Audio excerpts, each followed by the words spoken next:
Waalaikumsalam warahmatullahi wabarakatuh. Saya ingin bertanya, bagaimana hukumnya dan caranya jika seorang wanita ingin menjadi pendakwah? Jika seorang wanita ingin menjadi pendakwah, ma huwal hukmu wa kadzalika at-tariqah idza kana hunalika al-mar'ah targhabu fi an takuna da'iyah. Hal yajuzu lil mar'ah an takuna da'iyah wa mal tariqah husul 'alayha? Falyatafaddal mashkura. Insyaallah ini generasi penerus ulama-ulama perempuan setelah generasi Sayyidah Aisyah radhiyallahu taala anha. Falyatafaddal man yatafaddal minkum ijabah. Baik. بسم الله الرحمن الرحيم الحمد لله والصلاة والسلام على سيدنا رسول الله صلى الله عليه وسلم.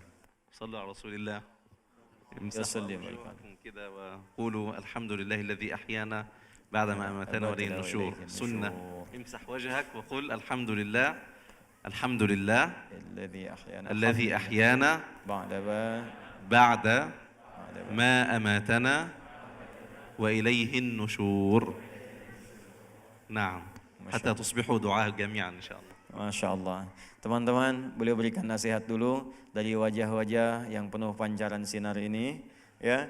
Kalau Anda sedang merasakan kurang fokus, ngantuk gitu kan, sebagainya, wajah-wajah yang bercahaya ini, maka cobalah baca doa yang disampaikan Nabi sallallahu alaihi wasallam, fi marahu Jundub bin Junadah wa Muadz bin Jabal 181, ya, doanya apa? Alhamdulillahilladzi ahyana ba'dama amatana wa ilaihin nusyur. Bahkan ada tafsilnya ditemukan juga dalam hadis riwayat Ibnu Abbas radhiyallahu taala anhuma, ya, ketika beliau menyampaikan riwayat di dalam Sunan Abu Dawud nomor hadis 1369, ya, ketika beliau melihat Nabi sallallahu alaihi wasallam bangun dari tidur, kana Nabi sallallahu alaihi wasallam hina istaiqadha min naumihi fajalasa qalilan famassaha, ya, biyadihi min athari naumi. Jadi beliau kemudian kalau sudah bangkit, jadi bangun dari tidur jangan langsung berdiri, tapi duduk dulu, tenang, ya. Kemudian hilangkan dulu ngantuknya. Ya, hilangkan dulu ngantuknya baru baca doa. Tsumma yalihi bid doa. Ya, jadi jangan sampai baca doa dalam keadaan ngantuk. Alhamdulillahilladzi. Hapus dulu. Kata beliau hilangkan dulu baru kemudian baca. Kadang-kadang perenungan saat bangun itu untuk bisa kita sadar lagi itu memakan waktu yang tinggi. Bangun ingin tahajud jam 3, bangun setengah 3, sudah bangun kita berusaha mengatasi ngantuk dulu begini, begitu sadar jam 6 aja kan gitu. Kadang demikian. Baik. Fadhal Syekhna. أما بالنسبة للسؤال فهو سؤال عظيم لا يفكر فيه إلا العظماء. نحن حقيقة نحتاج في كل بيت إلى داعية من الرجال وداعية من النساء في كل منزل، في كل قلب ما يكون داعيا للخير، وهذا حال المؤمن دائما. ليس شرطا أن تكون داعية في الخارج منزلها، لكن ممكن تكون داعية داخل منزلها. فالذي أسس للإمام الشافعي كانت أمه، والذي شجع البخاري أيضا كانت أمه، والذي علم ابن حزم كانت النساء أيضا. هكذا النساء كان لها دور. وأمنا عائشة هي أم المؤمنات وأم المؤمنين، هي القدوة في هذا المجال. أم المؤمنين السيدة عائشة التي تفرغت لجمع حديث النبي صلى الله عليه وسلم، فكانت أكثر أحوال النبي صلى الله عليه وسلم وصفاته خصوصا داخل بيته من أمنا عائشة. وكانت يعني السيدة عائشة يعني عجيبة جدا، أخذت من أبيها علم الأثر والأنساب وأنساب العرب، كانت تحفظ شعر العرب، وكانت تعرف في الطب وفي التاريخ. فهذا من عجيب أمر أمنا عائشة، ليس فقط في العلوم الشرعية لكن أيضا في العلوم الإنسانية والعلوم الطبية. فهي قدوة لبناتنا وأمهاتنا أن تتعلم لكي تعلم الآخرين. هذا يعني يكفي كمثال ونموذج وتشجيع، وبارك الله في الجميع.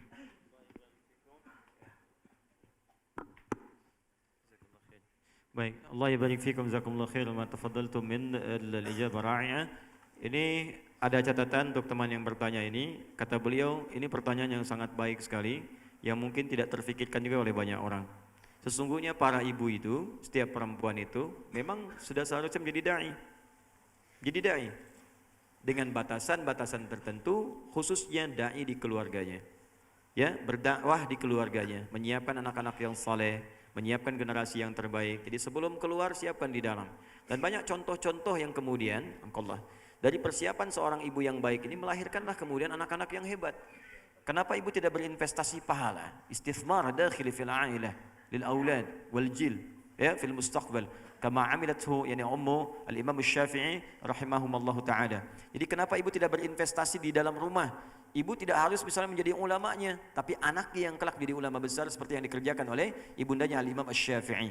Ini single parent, Bu, Pak. Single parent, tapi bisa mendidik anaknya menjadi imam besar. Demikian Imam Ahmad juga seperti itu. Demikian Ibnu Hazm juga dididik demikian. Ya, Imam Ahmad bin Hanbal itu ibunya mendidik beliau malam-malam kalau tahajud dibangunkan. Kalau musim dingin airnya dihangatkan, dibawa ke majlis para ulama. Ya, Al-Imam Asy-Syafi'i digendong oleh ibundanya, datang sampai tawaf di Mekah, sampai kemudian jadi ulama besar, sampai pergi ke Irak, sampai datang kafilah dari Irak ke Mekah menyebut qala Muhammad bin Idris, qala Muhammad bin Idris, qala Muhammad bin Idris Asy-Syafi'i. Ya, fas'alathum man huwa Muhammad bin Idris. Ya, siapa Muhammad bin Idris? Wa huwa syabun ata min Makkah. Faqalat ummu huwa ibni. Ya, dia anak saya katanya kan. Jadi ibunya yang mendidik dia sehingga menjadi orang hebat di kemudian hari. Itu pilihan yang pertama. Pilihan yang kedua, kalau memang dakwah ini ingin menjadi passion dalam kehidupan Anda yang perempuan, maka itu pun terpuji, silahkan. Ya, seperti Sayyidah Aisyah pernah mencontohkan itu. Dan memang dipersiapkan oleh Nabi, itu di antara sunnah Nabi. Sayyidah Aisyah radhiyallahu taala anha itu dari sejak kecil kelihatan bakatnya. Bahkan kata Syekh Ahmad Yassam tadi, dari sejak kecil beliau sudah hafal nasab-nasab perempuan pada saat itu. Bayangkan, nasab perempuan hafal tuh sekampung.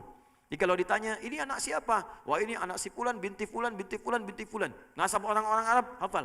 Ya, kalau Anda tanya misalnya di sini, siapa nama wakil bupatinya? Oh, Pak Hengki bin ini, bin ini, bin ini, bin ini. Ya, Anda siapa? Kalau ditanya gampang, saya Asep, ya keturunan Nabi Muhammad SAW, lawan Nabi Adam, Ibnu Adam. Kalau ditanyakan paling gampang begitu. Tapi Sayyidah Aisyah hafal dari awal sampai akhirnya. Dan beliau juga tahu ya di masalah-masalah kedokteran, belajar kedokteran. Ya, kata tadi Syekh Ahmad Yassam, baik di ulumul insaniyah ya, masalah-masalah yang umum. Jadi pendakwah itu bukan hanya sekedar harus hafal di bidang-bidang misalnya keislaman, tafsir, ayat Quran, hadis dan sebagainya, tapi perkuat itu juga dengan ilmu-ilmu umum. Ya, sehingga bisa tafsiran kita ayat-ayat itu dibuktikan dengan hukum-hukum semesta. Belajar fisika supaya bisa menafsirkan bagaimana hukumnya jamak qasar, berapa ukurannya. Dulu 3 farsah. 3 farsah itu berapa kilometer sekarang? Bagaimana bisa dikonversi ke 82 kilometer? Itu pun syaratnya apa? Apa rumus kecepatannya? Ya, kalau kita ingin menempuh jarak 82 kilo tapi kan kecepatannya lebih cepat sehingga sampainya sebelum waktu sholat. Apakah di situ boleh berlaku jamak dengan qasar? Di fisika kan S sama dengan V kali T, itu kan?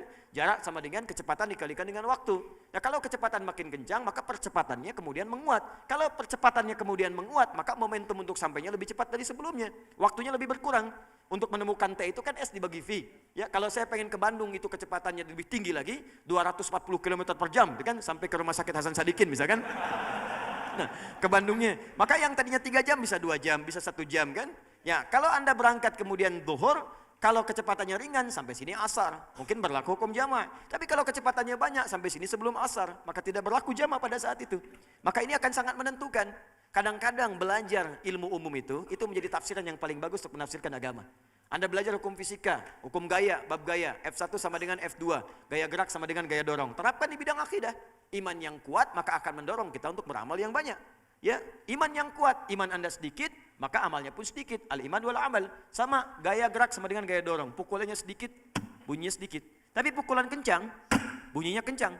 Maka iman yang kuat melahirkan amalan yang kencang. Iman yang sedikit melahirkan kemudian amalan yang sedikit. Bagaimana bisa menguatkan iman dan sehingga amalannya kuat, maka keluarkan lagi. Sehingga efek gayanya lebih kuat. Ambil di situ. Sama dengan hukum terapannya, ya, hukum Pascalnya. Gaya berbanding lurus dengan tekanan. F berbanding lurus dengan P. Terapkan dalam hukum akhlak. Orang yang banyak gaya, banyak tertekan. Gitu kan? Maka kalau ini kita amalkan dalam kehidupan, maka semuanya akan saling melengkapi. Wa kadzalika hunalika Ibnu Rushd wa huwa tabib, ya. Ibnu Rushd itu dokter bedah. Tapi bisa mengarang kitab Bidayatul Mujtahid, kitab fikih. Ini di Islam itu kalau Anda melihat orang-orang pintar di masa lalu, mereka tidak akan cukup di satu bidang. Tidak akan cukup di satu bidang. La yanhasir lil ulama illa qudama, yakni fi majal al-ilm al-wahid. Fahum mufassir fi nafs al-waqt aidan wa hum muhaddith. Nafs al-waqt aidan wa hum min al-ahli riyadiyah, ya riyadiyin min ahli al-hisab. Ya yakfikum yani Ibnu Sina, Al-Kindi, Al-Farabi, Al-Khawarizmi, Al-Ghazali, Al-Imam Al-Ghazali, ya, wa ashbah dzalika. Jadi ini dorongan yang kuat, silahkan jadi pendakwah, ya disiapkan dari sekarang masuk dalam jurusan dakwah tapi yang serius. Cintai ilmunya, siapkan diri kita, karena biasanya kalau sesuatu dikerjakan dengan cinta maka akan serius. Ya, seorang anak muda yang sedang cinta pada pasangannya, dengar batuk sedikit aja, dari Kalimantan pulang dia ke Bandung. Ya. Maka demikian orang yang ahli ilmu, kalau dia cinta pada ilmunya, dia tidak akan mengabaikan setiap hurufnya. Pasti setiap huruf pun akan jadi perhatiannya. Wal hub wal mahabba lil ulum hadza aidan muhim jiddan. Indama antum tuhibbuna al ilma fa antum yani sawfa tahtamuna bi kulli harfin min al huruf wa bi kulli kalimatin min al kalam fima tata'allamuna min al ulum al muayyana. Wallahu ta'ala a'lam bis-shawab.